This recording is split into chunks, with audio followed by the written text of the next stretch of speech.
entrepreneurship, to encourage entrepreneurs and to spread the gospel on entrepreneurship. This is the entrepreneurship drive. So I think we dive right into it. Yeah. Yeah. Number one, I just want to understand what drew you to the line of entrepreneurship in terms of is it in terms of upbringing, parents' influence, what brought you to the line of entrepreneurship? I'm here because I tried entrepreneurship when I was young. The first investment I made, or something I did first, was in the US, where I took a franchise for cleaning toilets, then upgraded to cleaning offices.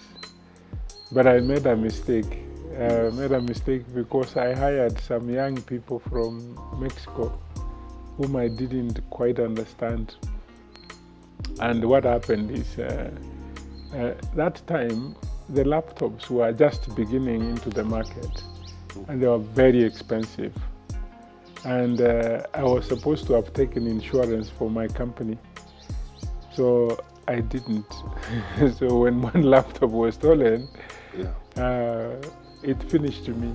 I got finished because you have to pay. I mean, you are the one who was running that. That's the first experience I had. Yes. I was a student then, and I was trying something to pay my fees. I was knocked out because I didn't do it right. And later on, I ended up going into School of Business at the University of Minnesota. It's called Curtis Carlson School of Management.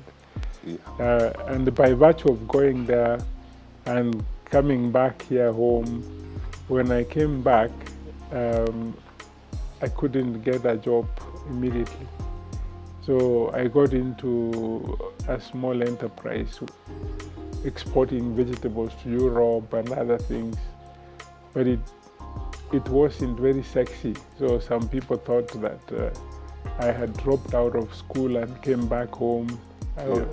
I'm selling vegetables, in the vernacular is a very bad thing. So because my mom, who I loved so much, felt embarrassed that his son is selling vegetables, so I had to find something which looks normal to do, which was that I got into University of Nairobi. I never thought I would stand in front of students to teach. So when I got a chance, then my research focused on small, medium enterprises. So both from the academic side and the practice side, I have been in entrepreneurship for some time. Yeah. And after failing in those businesses, did you see it fit to begin other ventures? You never stop once you've started. Yes. Because there is this challenge you feel. Even now, I do invest. I do more investment in some of those that I advise. If I see that there's a good opportunity, then I put a little money in some of the startups.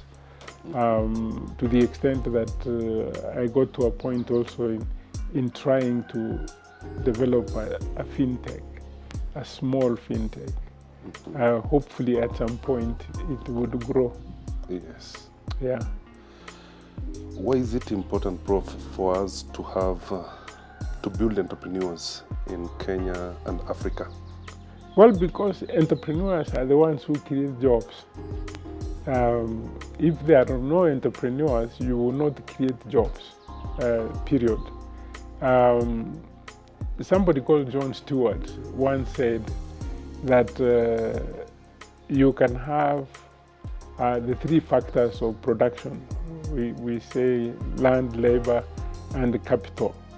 But if you lack someone to put those things together, which is someone who takes the risk to move things forward, then you can have all those and nothing happens. And it's true for Africa. We have 60% of the most arable land globally. We have a lot of youth without employment. We can mobilize capital, but we are poor, meaning that there is some aspect which has not been dealt with. And that's what we have been preaching, that if we get to deal with the aspect of entrepreneurship, then we can change. And it's not, it takes a while to change society. Because we were told, go to school to get a good job. So we were, from the beginning, set to look for a job. But who created the job was not part of the training that we had. So the younger people now maybe would begin to think about that it is our responsibility to create jobs. Some of us must create jobs so others can be able to get the jobs. So whose responsibility is it to ensure that we have entrepreneurs around in Africa? There are several theories. There are some are born who can take the risk, who can be very proactive, because this is very critical, by the way, that it is not everybody who can become an entrepreneur. Not everybody is born or not can everybody, become an entrepreneur. because we have different levels of risk taking. Yes. So an entrepreneur must take risk, because you put your money there, you don't know whether you're going to get it back. So you must take risk, must act on the idea. You know, so many people walk around with so many ideas. Brilliant ideas. Some of them are very brilliant, but they fail to act on it. The idea cannot leave the paper. It cannot live in your mind, not the paper. Okay. Then the third one is that they must be innovative, simply because you can actually actualize that idea, and if you remain idle and not changing anything, the business will collapse. Because what happens, competitors come with better solutions, and if you don't improve, that is what I call innovation, improve on the original idea and bringing in new ideas, then you are knocked out, you are done. Yes, so you must constantly, if you go to market to sell oranges, and then your neighbors also bring oranges, you must leave selling oranges and make orange juice. And if they start making orange juice, you make orange concentrate, which you can store and lengthen the life. We don't do that. We sell oranges, and if nobody buys, then the oranges rot, you know. Then there is opportunity, because opportunity is created if there is a problem. Anything that has a major problem is a major opportunity, you know. But if you are not able to see that, then again you have a problem. Yes. You can't be an entrepreneur. Yeah. And talking, just furthering on it, yeah, the players like capital providers, yeah, what, and maybe government, and apart from the individual, the general environment. Yes, there are so many things. Policy can create enterprise, you know, policy. Like if the government wanted that we create jobs, they can create an enabling environment, you know. Then policy, when I say that, it also includes the regulatory mechanism, that the regulator has to be able to tolerate mistakes, you know, to tolerate mistakes. You know, if they say you don't make this mistake, then we are all finished. Then besides the individual also, there are several other things. Like you said, people used to think that if there is money, you become an entrepreneur. It is not true. It is a myth. There are people who have a lot of money, but they are not entrepreneurs. Yes. But with these lots of money, you must be able to know how to manage the money. how to increase the money, then now you begin to think about what idea would double the resources that I have. If you don't have that thinking, then you have a problem. That's how you find children who are born into very rich families end up squandering the resources and not doubling. So money alone cannot make you an entrepreneur. But problems can make you an entrepreneur. Yeah? If you are into problems, you come to borrow from Ndemo, he tells you go, and you get on the way and say, why am I borrowing? To hell, I'm gonna show this bugger. And then you go out there that you are trying to show me, you do well.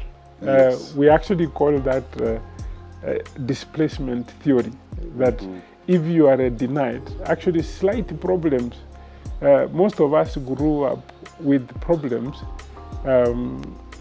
that we wanted to come out of those problems, you know. Yes. I used to wake up early morning to pick pyrethrum or tea or coffee, to the extent that every time I was in church and the pastor would say, pray for something that you want. Yeah. I used to say, God help me that I move out of this village and never come back because there were too many problems. So, and God answered the prayer. I am not in the village at the moment. So problems actually give you blessings. Problems are blessings.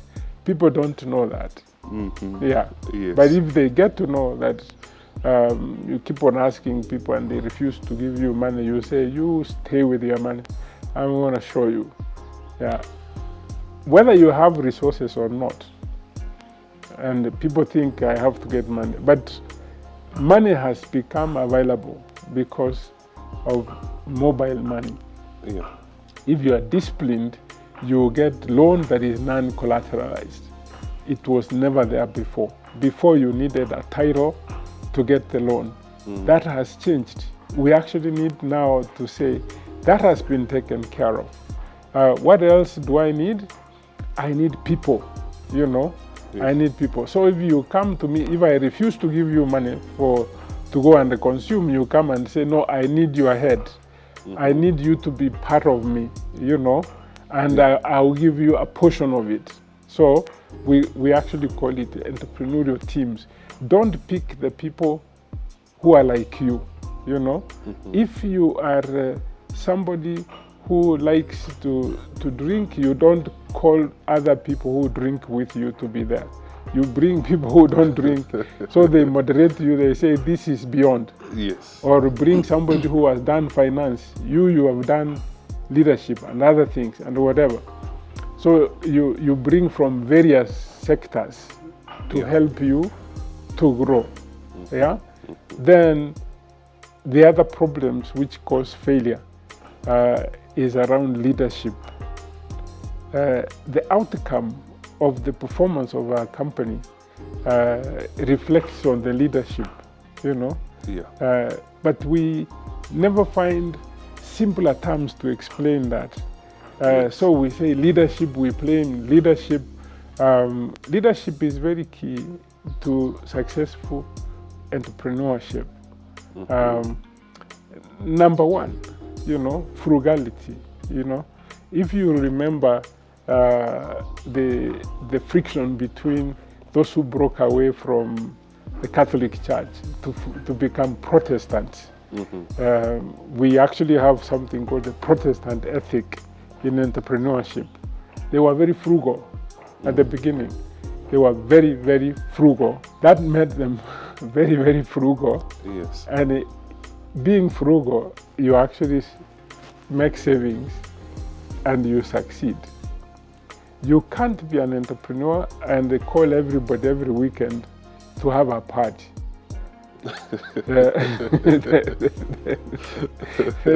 then you lose it. Yeah. You completely lose it. Yeah. I want to come back to your journey, and maybe we can begin from what brought you to be a PS in Kenya? Yeah. And how did you end up now from PS to being a member of the board in Safaricom?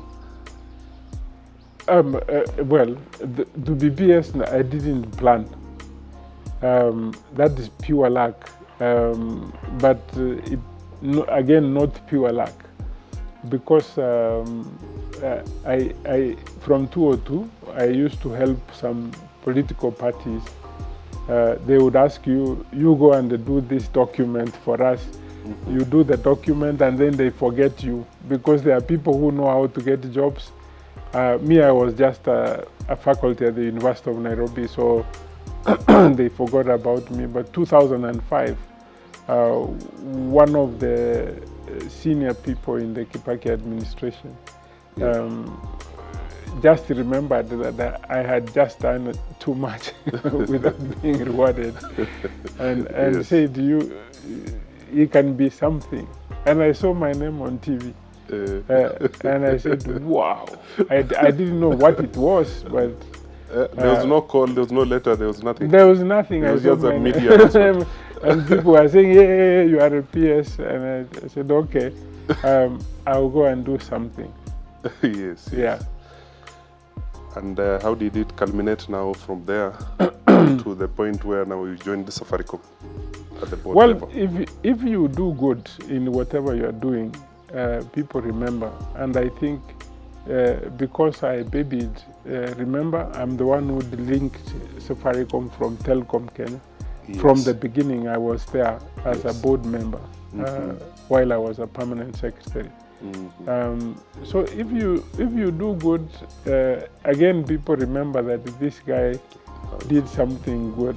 Yes. So I have a philosophy that if you ask me to go and clean Kenyatta Avenue with my own hands, I will do it like there is nothing in this world, and you would notice that I've done something. That is my philosophy. So I've done that from when I was a student. I do it even now as a professor at the university. Yeah. Just if I give you something to do it to the best of your knowledge. Yeah. Great. Then still on the same, you as the PS now, there is the initiatives that you did, like Open Data Initiative. Yes. And your role at the fiber optic cable. How did it come about, and how important is it, and how has it transformed the field of enterprise today? Without those investments, actually most of Africa would not be Africa. Let me explain that, because people don't quite know.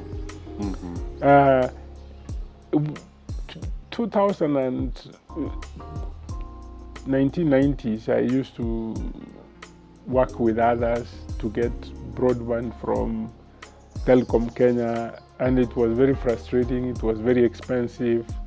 I was doing my PhD, I think then. I was doing my PhD, and you go to government to get the data they can't give you, and you ask why would they refuse? Because it's a public asset.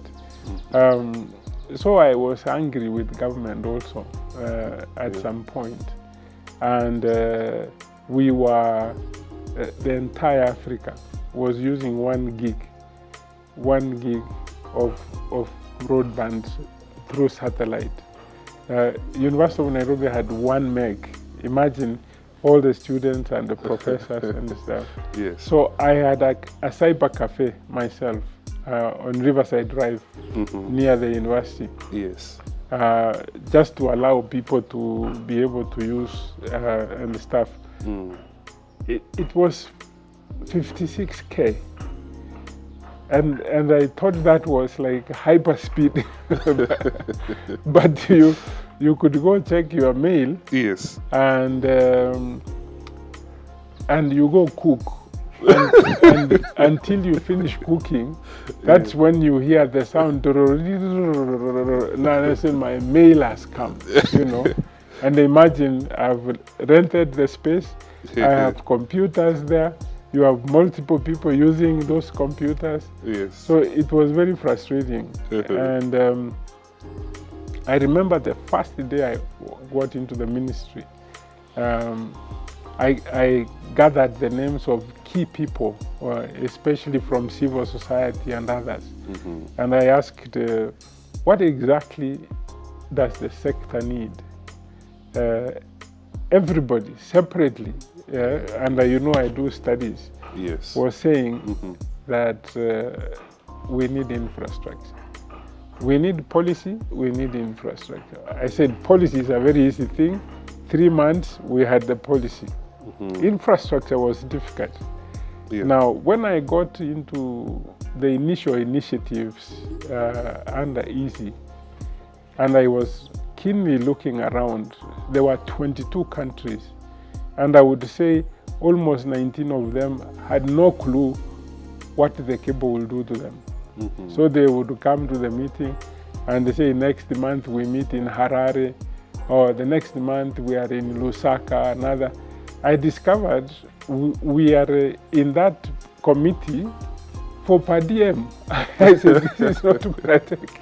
I'm not going to sit here collecting per diem, and I need capacity.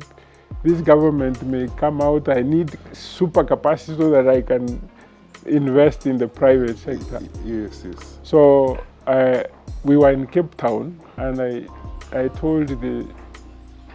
gave an ultimatum. If we don't decide, Kenya is going to pull out of this.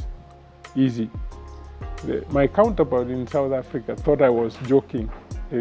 She was very harsh with me, Yes. that I didn't know what I was talking about. I said, try me. I'll walk out. So I came, my minister was very good. I told him, it's going to take ages before we get this thing. Let us start our own initiative. So we explained to the president. He looked keenly and said, yes, what do you need? He said, we need an introduction to UAE, Djibouti. These are the places where you can link and bring the cable. Yeah. So within 2 weeks, I was in Djibouti. It was so hot, I didn't know that it was so hot like that. But I needed the cable. I met the minister, I met, the senior people. They said, oh, you can bring and whatever, but they doubted that one country can manage. Yeah. But what pushed me to do that is the attitude of donors. They said, no one country can invest in this. And they said, no, you are using 1 gig. You're bringing 3.7 terabytes. Who would use? Ideally, they were looking at these Africans who are digging in the farm. Who would use this thing? And I took it as an insult, but you don't say that this person is. I actually said there is pent-up demand, which we are not looking at. And one of them said, what pent-up demand in Africa? Yeah. And I said, I will show this bugger, Yes. I said, I'm going to go for it. So we went with the minister to Dubai. Yeah. We met the top leadership. They said yes. They were doubtful and said they will not invest 30%. They will put 15%. That was good for us.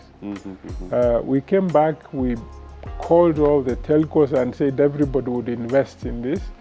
Government will put 20%, but it will not compete with you. Yeah. They came on board. They actually came on board. Yes. The first infrastructure built without begging for money from anybody, without waiting for the donors to give us the money. 2 years, the cable landed in Mombasa. 2 years. Yes. There is something I'm curious about. Yeah. Strive Masiwa. Yes. I know he's part of this process in Africa. Yes.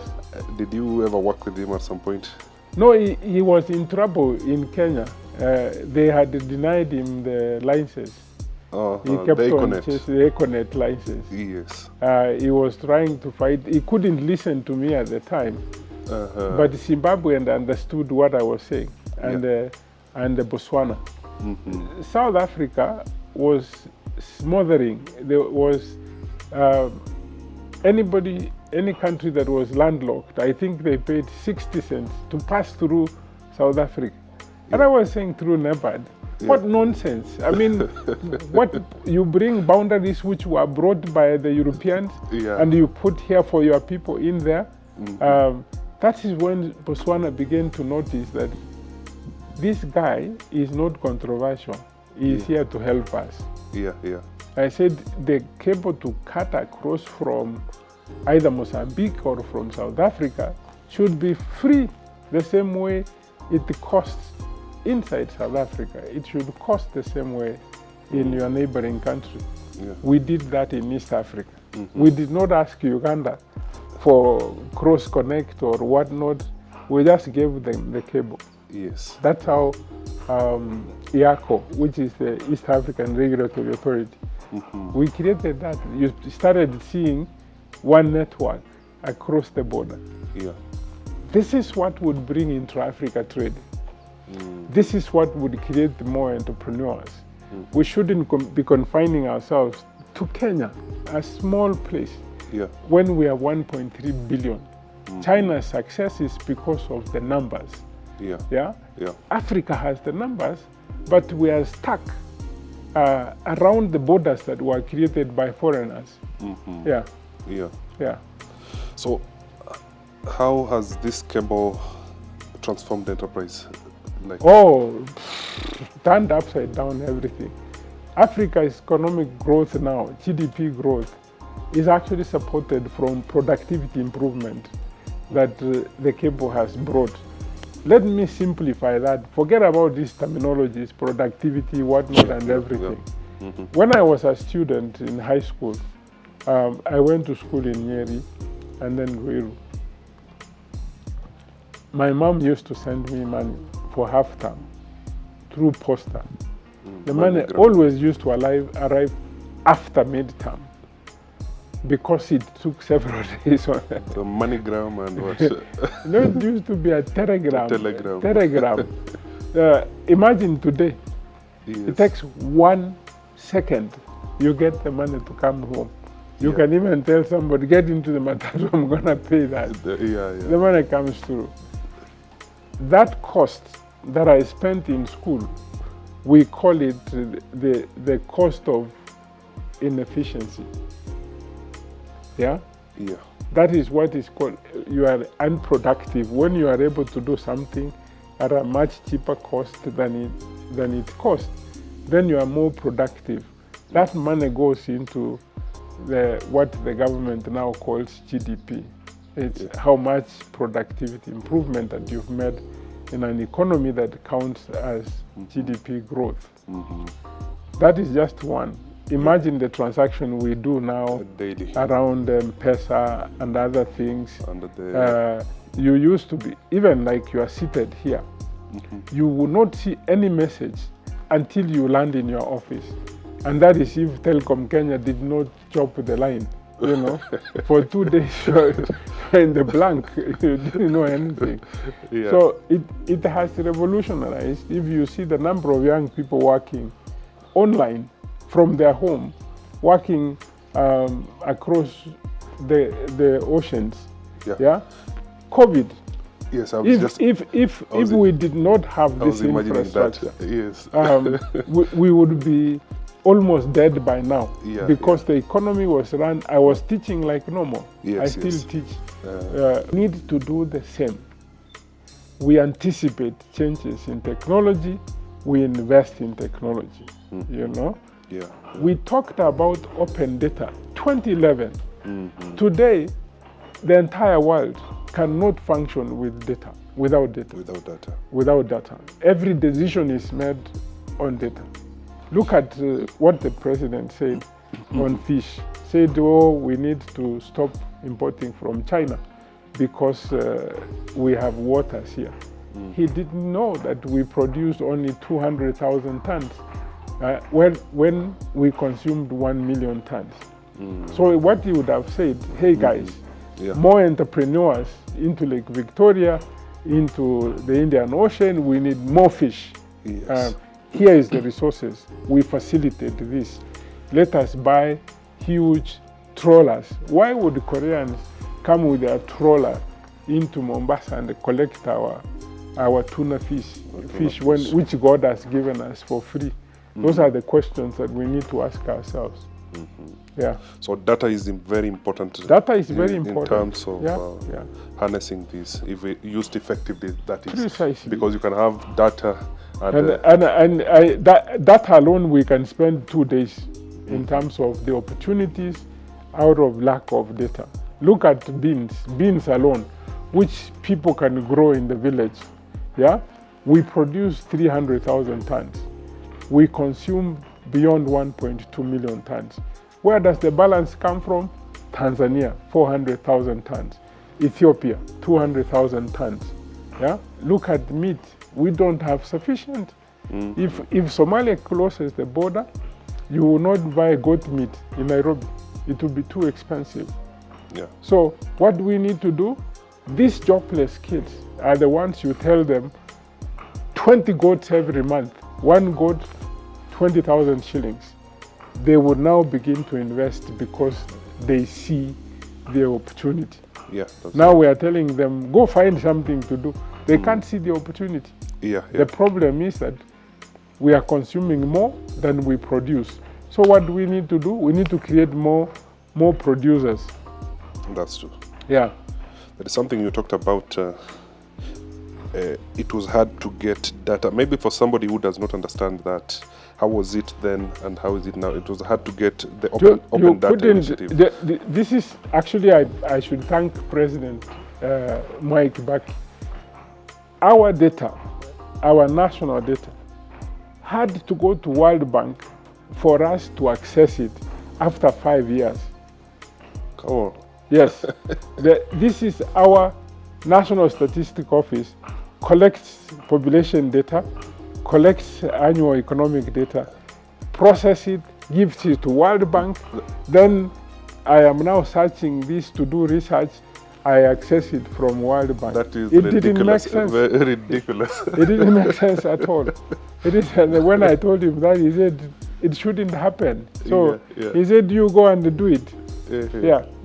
We did not have a place to put it, like the servers. So he actually allowed, go do what you can. The Official Secrets Act, which was done by the British, is still in force. So the president himself said, forget about that. You put it where it can be accessed. So we put it in California, in some cloud place. So that is what you call leadership. And this data, I'm trying to break it down for somebody who does not understand this open data initiative. There is no human being, including those who have not gone to school, who does not understand data. When you go to the village, people tell you, oh, we just harvested 3 bags of maize from 1 acre. And then when they reflect, they say we used to harvest 20 bags from this same place. Something serious has happened. We are overutilizing the soil. It is overused. It can't give you the same productivity without either use of fertilizer or leaving it for some time to be able to be more productive. That's why I've been writing and saying this land subdivision is going to kill us. It's like we don't understand. We don't understand data. Now, if I have 4 sons, I have 2 acres. I start giving each one half acre. How much do you build a house? How much do you put the cow? How much do you grow food for your consumption? When we should say, let us go to the collective place, rural urbanization, so that we leave these 2 acres for farming. And then we say we used this acre last year, let us plant other things so that the soil regenerates, we produce more. Everybody understands that. Yeah. But culture messes us up. That I need land where to be buried. Who cares where you are buried? Nobody. Nobody remembers even you died after 5 years. Yes. Yeah. So we should actually leave the land for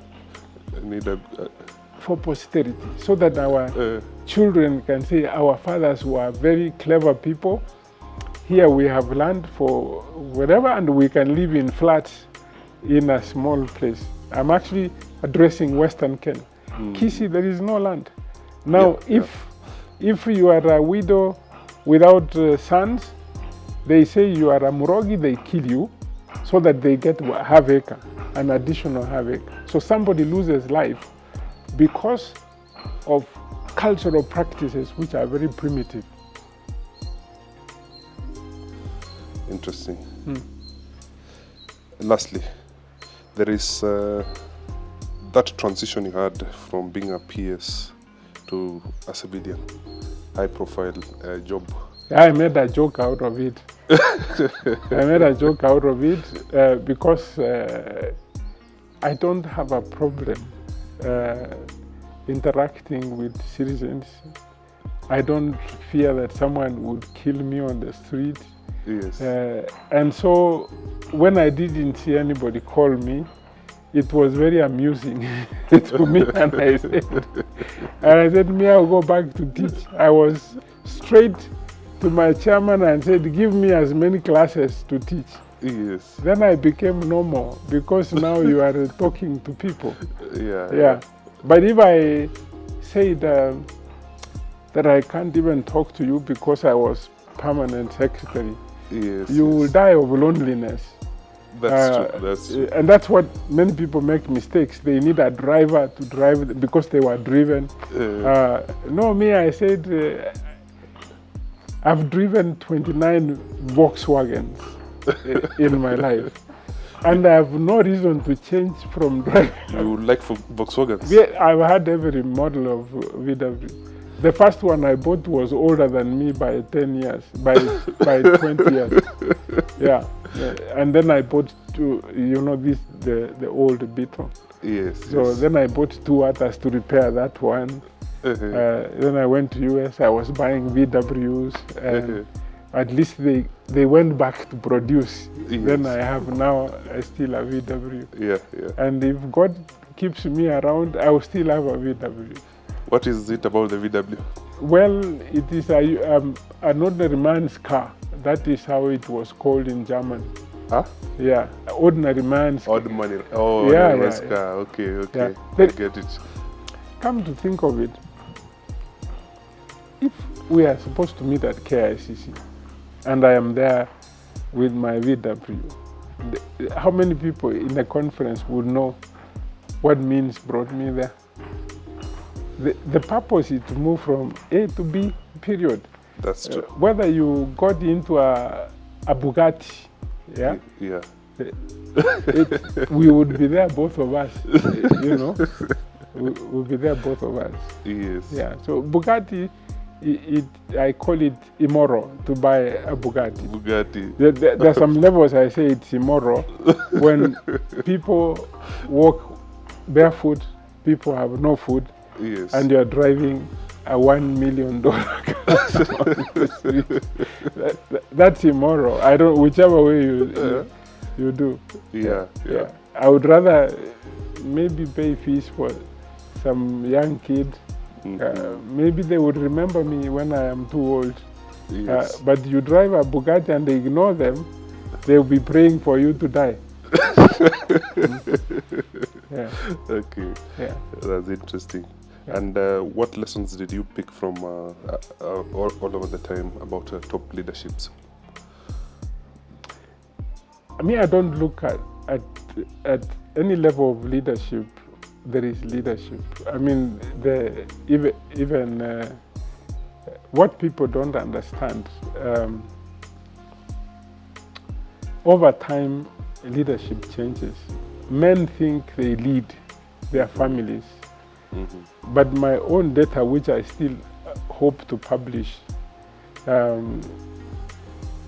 even very harsh men who are harsh to their wives, after 10 years, you begin to see the decision making is hovering between the wife making decision or not.